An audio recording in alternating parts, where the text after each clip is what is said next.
I'm John Bachman. Welcome back to Newsmax TV's special coverage of the GOP debate. The candidates wrapping things up in Miami, but not long ago, Trump was asked about that forearm shiver that one of his supporters threw towards a protester. Trump said, quote, "We have some protesters who are bad dudes. They have done bad things. They are swinging. They are really dangerous.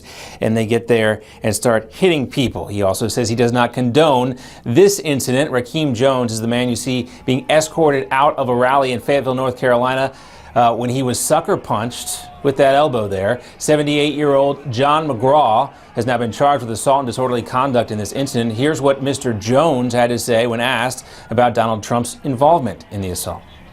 I'm pretty sure if they heard him, I would sound pretty involved to me when he was telling me to go home to my mom. That's Rakeem Jones there. He says Donald Trump was watching this play out. Jones also noted that his mother passed away when he was 18 years old.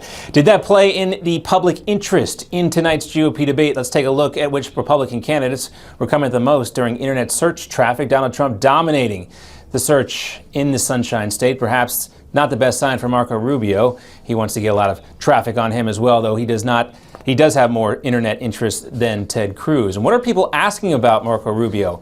If he drops out, who gets his delegates? Is Marco Rubio dropping out? Which state has Marco Rubio won? Will Rubio win Florida? How many delegates does he have? A lot of questions there, making it sound like people are anticipating Rubio dropping out of the race. And here's a look at the updated delegate count. Right now, Donald Trump still leads with 458 delegates, Cruz with 359, Rubio has 151, Kasich with 54. Again, 1237 needed to clinch the GOP nomination. We want to hear from you. Who won tonight's debate? You can go to newsmaxpolls.com and cast your vote. We'll be back with what's happening on social media and some of the other storylines from tonight. Now I'll send it back to JD in the studio.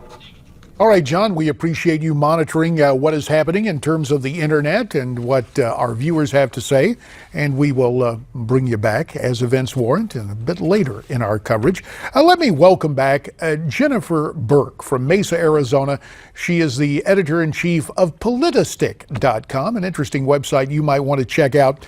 And Jennifer, this has less to do with the debate and more the atmosphere surrounding it. We heard my colleague John Bachman offer the story of Rakeem Jones, who was heckling at the Trump event in North Carolina, was leaving the crowd and offering some obscene gestures, and a 78-year-old sucker punched him.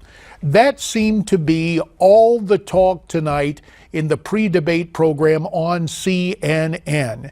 Will it ever be thus for Mr. Trump and this campaign, where the template is that somehow, and it's not said, but it seems to be a strong insinuation, that somehow the candidate is to blame for the disruption and the action of those who may be in attendance at his rallies?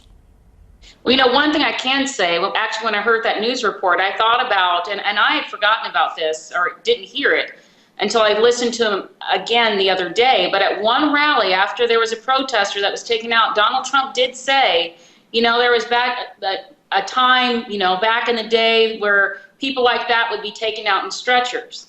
So maybe Trump needs to learn that there's power in his rhetoric, and he might not intend for those in attendance to do things like that, but maybe someone latched onto that. I think the bigger question, or what people should have been talking about rather than that, is the controversy in the incident with Corey Lewandowski and Michelle Fields, the Breitbart reporter. That should have been the topic of discussion, not what some random protester did and then what someone did in response to him. I'm glad the gentleman was arrested and is facing charges.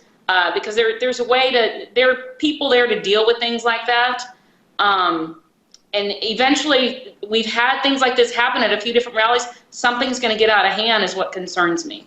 Well, and the template being used, we should point out that Rakeem Jones is African-American, and of course the whole implication is that somehow this is all motivated by race, and somehow Mr. Trump is to blame. That at least is the meta-communication of the dominant media culture. There is some blatant communication of intentions in terms of this race when it comes to endorsements. For example, yesterday, former candidate Carly Fiorina threw in behind Ted Cruz.